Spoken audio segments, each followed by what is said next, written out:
Bitcoin, the average millionaire or billionaire can't even own one. All right? Like literally, numerically. You just, take the fact that there's more than 60 million millionaires and billionaires. Obviously, mostly millionaires, because there's only some small number of thousands of billionaires on Earth. But, millionaires and billionaires. There's about 60 million or something on Earth. So if you were just to distribute them evenly, all the Bitcoin just among millionaires and billionaires, they would each own like 0.3 Bitcoin. But obviously, the people who are into Bitcoin and are already rich, they don't just have one, right? They usually have a lot more than one. You could say, well, Warren Buffett has one. Yeah, because Justin's son gave him a Bitcoin or something. Sure.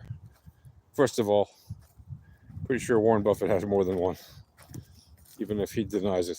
I'm sure somebody in his company has bought more than a few Bitcoins.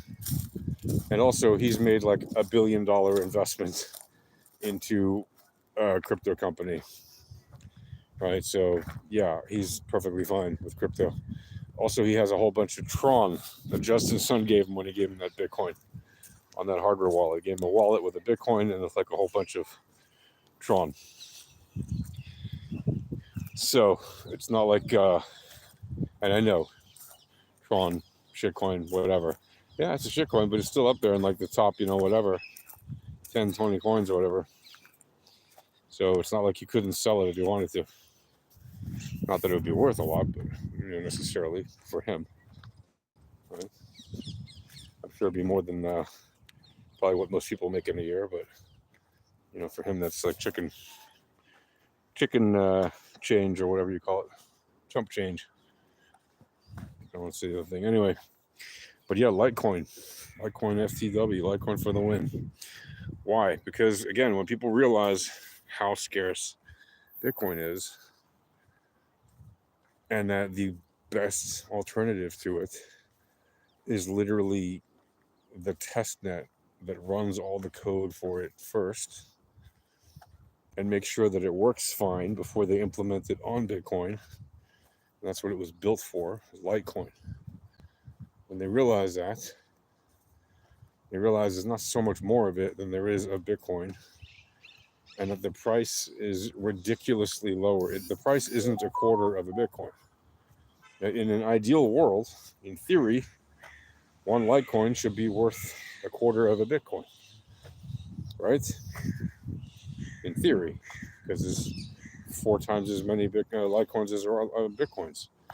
So why isn't it that way? It's not that way for a variety of reasons. Are the miners identical? No, the miners aren't identical, but they're extremely similar. The mining network for Litecoin is extremely similar to the mining network for Bitcoin. Why? Well, because a lot of people who are mining Bitcoin are also mining Litecoin, because it's the same exact tech required to mine it. And because it's a lot cheaper to mine it, it's you may as well throw it onto your mining rig, right? Add it into the things you're mining in your software. What makes it cheaper to mine? Well, rate difficulty, right? The same thing that makes Bitcoin easier or harder to mine. So yeah, you still have the big miners mining it. You still have a lot of the small miners mining it. Is there some difference in the mining footprint? Yes, there is some difference in the mining footprint. And that's why you have that difference in the mining footprint. It has nothing to do with the price. The price is, in theory, right? People will say, well, the mining will affect the price, but it doesn't really. What affects the price? We know what affects the price, the return on investment and the volatility. This thing, I seem to be, I don't know what's going on here. It's jumping. The video is jumping. I seem to be in a static jump. Let's see if I can switch the camera around and make it stop jumping. No? Well, that's trippy. See if I can I do crazy colors at least? Can I do crazy colors? Red? Something?